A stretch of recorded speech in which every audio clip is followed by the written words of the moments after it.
साथियों नमस्कार। आइए हम सब चर्चा करते हैं प्रकृति भाव संधि का। प्रकृति भाव संधि, वैसे इसे संधि का भेद नहीं मानना चाहिए क्योंकि यह संधि करता ही नहीं। प्रकृति भाव जो है वह संधि कार्य का भी निषेध करता है। प्रकृति भाव का अर्थ ही होता है संधि का अभाव, ठीक, मैंने संधि कार्य इसमें नहीं होता है। पर यहां से प्रश्न जो है अधिकतर पूछे जाते हैं, जैसे विष्णु इमो इमो हुआ, या फिर गंगा अमु हो गया, हरि ये तो हो गया, ये ऐसे उदाहरण दे दिए जाते हैं तो पूछा जाता है। तो फिर इस कारण से हमें जो है इसका अध्ययन करना जो है चाहिए। थोड़ा परीक्षाओं से जो है जो प्रश्न है पूछे जाते हैं वो यहाँ से एक दो प्रश्न पूछ लिए जाते हैं कभी कभार परीक्षाओं में। और अगर हम इसका अभाव रहेगा, नहीं पढ़े रहेंगे, तो हम वास्तविक रूप में जो है उसका सही आंसर नहीं बता पाएंगे। इस कारण से जो है आइए हम सब चर्चा करते हैं प्रकृति भाव संधि पर। देखिए प्रकृति भाव संधि का जो सूत्र है वह क्या है? प्लुत प्रगृह अचिनित्यम। यह स्पष्ट रूप से कह रहा है क्या है? प्लुत हो प्रगृह हो, पूर्व वर्ण क्या हो? प्लुत हो या प्रगृह हो, और बाद में अच वर्ण हो तो प्रकृति भाव हो जाता है। यानी यह कहता है कि प्लुत और प्रकृत वर्णों को जो है प्रकृति भाव होता है यदि बाद में उसके स्वर वर्ण आ जाए तो। और प्रकृति भाव का अर्थ हमने बताया ही है कि संधि का अभाव या संधि का ना होना, अर्थात ज्यों का त्यों रहना, ठीक। अब कहेंगे ज्यों का त्यों तब कैसे? सब उदाहरण कैसे हम इसको समझेंगे? देखिए इसमें कुछ विशेष चीजें हैं कि जैसे दीर्घ इकारांत उकारांत और एकारांत द्विवचन की प्रगृह संज्ञा होती है, ठीक। अभी आप कहेंगे प्लुत, तो आप समझ रहे हैं प्रगृह क्या है? तो प्रगृह संज्ञा है, और प्रगृह संज्ञा करने वाला जो सूत्र है वह है ईद दे, क्या है? ईदु दे द्विवचनम प्रगृहम, यानी ईद उद एत द्विवचन की प्रगृह संज्ञा होती है, ये सूत्र है। और एक सूत्र और है, प्रगृह संज्ञा करता है अस्दो मात, ठीक। तो ये दोनों जो है प्रगृह संज्ञा करने वाले सूत्र हैं। सबसे पहले देख लीजिए, पहला अगर हम कहेंगे या इसको का खंड कर दें, ठीक।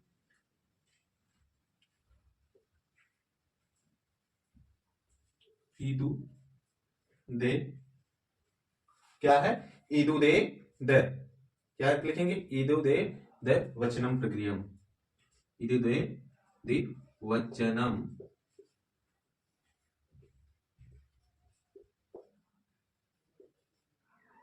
प्रगृहम, ठीक। या इसको जो है विसर्ग लगाएंगे, अनुस्वार न लगा के पूरा लिख दिया, ठीक। ये क्या करता है? ये प्रगृह संज्ञा का सूत्र है, ठीक। ये प्रगृह संज्ञा करता है। और किनकी प्रगृह संज्ञा करता है? ईत ऊत एत द्विवचन प्रगृह, यानी ईत की ऊत की। अब कहेंगे ईत ऊत क्या है? तो देख लीजिए, इसको अगर हम और कहें तो दीर्घ इकारांत या दीर्घ उकारांत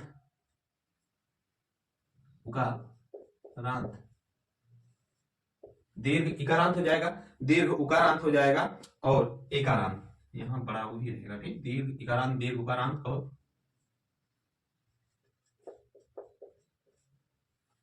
दीर्घ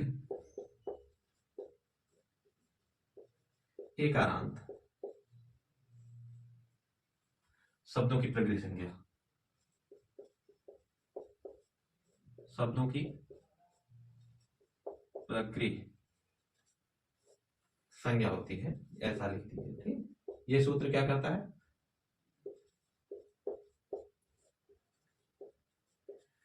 यह सूत्र जो है ईत उद दे एत द्विवचनम प्रगृहम, यह दीर्घ इकारांत दीर्घ उकारांत और दीर्घ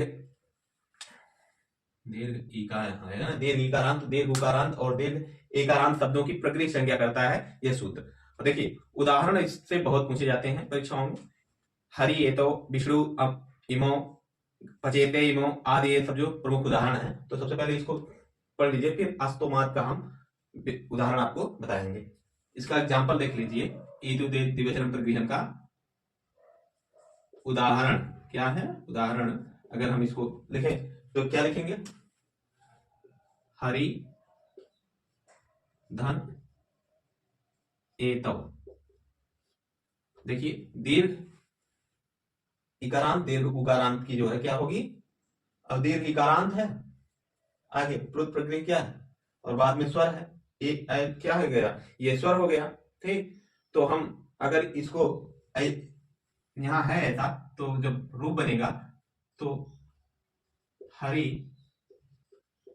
एतौ ही लिखेंगे, क्या कहेंगे, हरि एतौ, यानी इसमें कोई परिवर्तन नहीं होगा। ठीक इसी प्रकार देखो जैसे विष्णु, विष्णु शब्द है और अमु, तो प्रकृति संज्ञा का अर्थ ही होता है कि जो है प्रकृति भाव का अर्थ ही होता है कि कोई संज्ञा ना करना, क्योंकि ये प्रकृति संज्ञक वर्ण है। प्रकृति संज्ञक वर्ण जो है होने के कारण ये ज्यों के त्यों लिखित दिए जाएंगे। तो विष्णु अमु क्या है, विष्णु अमु नहीं रहेगा जी, इमो रहता है, बोलते हैं विष्णु इमो होगा, अमु कहाँ आ जाएगा, गंगे अमु आता है। हाँ, विष्णु इमो, तो हम लोग क्या करेंगे, विष्णु, काफी गलतियां हो जा रही हैं, विष्णु धन इमो बराबर विष्णु इमो, ये लिख दिया जाएगा। ठीक, ज्यों का त्यों वैसे ही लिख दिया जाएगा, कोई संधि कार्य नहीं होगा, ध्यान दीजिएगा। ठीक, और गंगे अमु, उदाहरण जो महत्वपूर्ण है वही लिखा दे रहे हैं। गंगे धन अमु, तो क्या हो जाएगा, गंगे अमु। ठीक, ऐसे धन हटा दिया जाएगा, बस मूल रूप जो है उसका जो रहेगा वही रख दिया जाएगा। पचेते इमौ, पचेते धन इमौ अगर है तो इसको भी क्या हो जाएगा, पचेते इमौ, पचेते इमौ ही हो जाएगा। ठीक, और कोई भानु एतौ, भानु धन एतौ, जो महत्वपूर्ण उदाहरण है वो हम आपको दिखा दे रहे हैं, इन्हीं से परीक्षाओं में पूछा जाएगा, बस इतना ध्यान रहे। भानु एतौ, तो क्या हो जाएगा, भानु एतौ ही होगा, संधि कार्य नहीं होगा, बस इतना ही जान लीजिए इसमें। ठीक, प्रकृति भाव संधि में संधि कार्य का अभाव होता है, और द्विवचनम प्रकृतिम जो सूत्र है वह द्विवचनांत जो है इकारांत दीर्घकारांत दीर्घ उकारांत और दीर्घ एकारांत शब्दों की प्रकृति संज्ञा करता है। ठीक,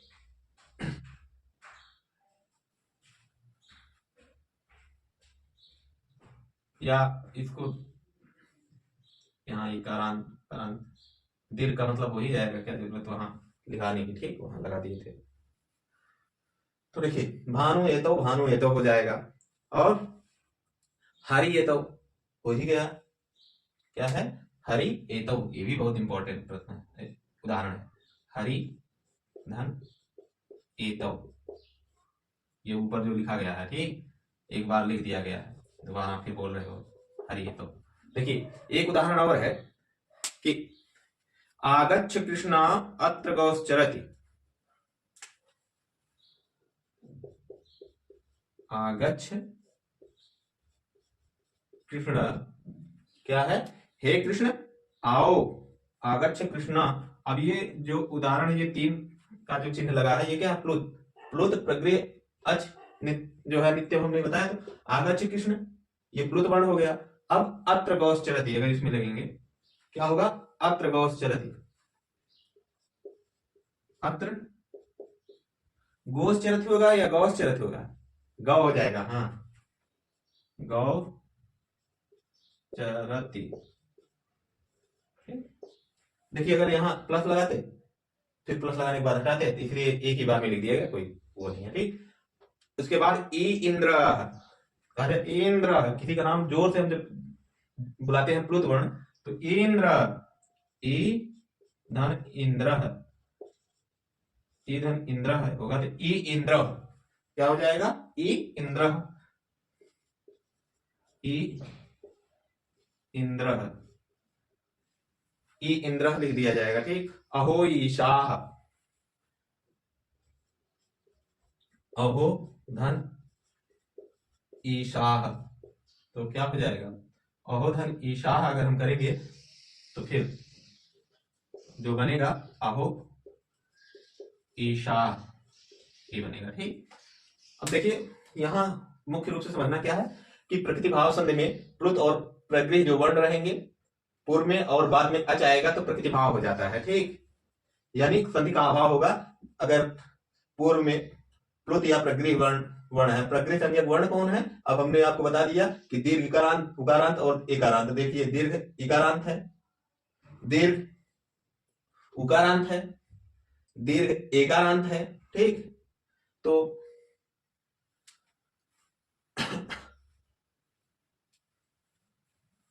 दीर्घ एकारांत, एकारांत लिख लीजिए, एकारांत शब्दों की। ठीक, एकारांत द्विवचन यानी दीर्घ एकारांत हो जाएगा। ठीक, इनकी जो है क्या होगी? प्रगृह संज्ञा होगी। ठीक, तो इसको आप नोट करिए, फिर आपको अस्तोमात का सूत्र बता रहे हैं। ठीक,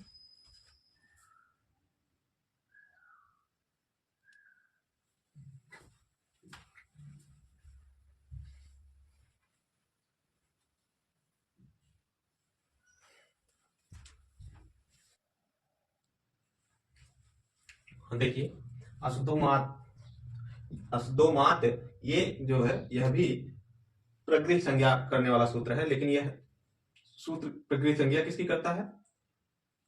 असद शब्द जो है, ठीक, जो असद शब्द के मा के बाद ई या उ यानी दीर्घिकार या दीर्घ उकार आए तो वहां पर भी प्रगृह संज्ञा होती है। यह वार्तिक ये कहता है। ठीक, क्या कहता है कि असद असद शब्द के मा के बाद बड़ी ई या बड़ा उ आए यानी दीर्घकार या दीर्घ उकार आए तो क्या करेगा यह सूत्र अस्तोमा? तो यह सूत्र जो है वहां भी प्रगृह संज्ञा होती है। तो कहता है कि तो वहां भी प्रगृह संज्ञा होती है। ये सूत्र ही कहता है। ठीक, वार्तिक है, ये क्या कहता है? संज्ञा होती है। चलिए अब देखिए असत शब्द क्या है? जैसे जिनका उच्चारण जो है क्या हो? आ हो, पूर्व में क्या हो? असत शब्द का मतलब जिनका उच्चारण आ से हो। अब जैसे अमुधनीशा हम शब्द बनाते हैं, क्या होगा? अमु नहीं, अमी लिखिए, अमी क्या हो? अमी धन ईशा, धन ईशा करेंगे। ठीक, अमी धन ईशा अगर हम करेंगे तो अमु तथा अमी हो गया ये एक और कर ली, अमु धनास्ते, अमु धन आस्ते। ठीक, तो क्या होगा? देखिए सूत्र क्या कहता है? असत शब्द के मां के बाद यदि ई या उ आए तो वहां भी प्रगृह संज्ञा होगी, यानी कोई संज्ञा। यहाँ असत शब्द है यानी आ है पूर्व में, यहाँ भी पूर्व में आ है, इसके बाद ई आया है। ठीक, और इस यहाँ भी मां है, पर जो है बाद में यहाँ क्या आया है? उ आया है। ठीक, तो यहाँ आ और अमी और अमु जो दोनों वर्ण है यह प्रगृह संज्ञक है। यहाँ किसी प्रकार की संधि जो है नहीं होगी। यहाँ पर आधन आ में दीर्घ संधि नहीं होगी, नहीं तो क्या होता? देखिए समझ में, अगर हम इसको लिख दें तो क्या होगा? अमी ईसा, अमी ईसा लिख देंगे। ठीक, यहां क्या लिखेंगे? अमु आस्ते, अमु आस्ते लिख देंगे। ठीक, यानी कोई संधिकार यहां भी नहीं होगा। यदि असद शब्द हो उसके अंतिम वर्ण क्या है? मां हो, क्या हो? मां हो, मां के बाद ई या उ आए तो वहां भी क्या होगा? कोई परिवर्तन नहीं होगा। देखिए प्लुत वर्णों में प्रकृति भाव का उदाहरण है, हमने आपको बता ही दिया था। एक कृष्ण अत्र गौश्चरति, यानी कृष्णा यही कृष्णा अत्र गौश्चरति पूर्व में हमने आपको बता दिया। ठीक, अगर यहाँ पर आ धन आ में संधि नहीं हुई क्योंकि संबोधन पर कृष्ण में आप्लुत जो था इस कारण से दीर्घ नहीं हुआ और इस कारण यहाँ प्रकृति भाव हो गया। ठीक, नहीं तो अगर प्रकृति भाव नहीं होता तो क्या होता, दीर्घ हो जाता। तो कुल मिलाकर प्रकृति भाव का अर्थ आप इतना ही समझिए कि प्रकृति भाव का सूत्र प्लुत प्रगृहम अचिनित्यम है। प्लुत प्रगृह वर्ण पूर्व में रहेंगे, बाद में स्वर रहेगा तो प्रकृति भाव हो जाएगा। प्रकृति भाव करने प्रगृह क्या है, प्लुत क्या, वो हमने बताया आपको कि एक द्विवचनम प्रगृहम, मतलब दीर्घकार और एक जो है मतलब दीर्घ इकारांत और दीर्घ उकारांत और एकारांत द्विवचन वर्णों की जो है वह प्रगृह संज्ञा होती है। और असदोमात ये सूत्र भी क्या करता है, प्रगृह संज्ञा करता है, लेकिन किसके, असत शब्द के मां की, असत शब्द के मां की प्रगृह संज्ञा करता है यदि इसके बाद ई या उ आए तो। ठीक, ये सूत्र पूछे असदोमात किसकी कहता है, जो है क्या करता है यहाँ पर संज्ञा, तो अस्तुमात मात जो है असत शब्द का जो मां वर्ण है उसकी जो है प्रकृति संज्ञा करता है यदि उसके बाद में, यानी असत शब्द के मां के बाद में यदि ई या बड़ा उ, छोट बड़ी या बड़ा हुआ है तो, जैसे यहाँ हमने आपको उदाहरण बता दिया। ठीक, अब कभी कभी जो अपवाद स्वरूप कुछ वार्तिक हैं या सूत्र हैं स्वर संधि के, उनसे भी प्रश्न पूछ लिया जाता है। जैसे आप छौड़ी पूछ लिया जाता है, प्रौढ़ी पूछ लिया जाता है, सुखाता दुखाता इत्यादि पूछ लिया जाता है, कंबलार्णम ऋणार्णम दशार्णम इत्यादि पूछ लिया जाता है, या फिर जो है प्रार्जते पूछ लिया जाता है, सकंदु इत्यादि या स्वर्णी इत्यादि। तो इन पर एक संक्षिप्त वीडियो हम आपको बना देंगे, क्योंकि ये जो शब्द हमने बताए आपको इनसे परीक्षाओं में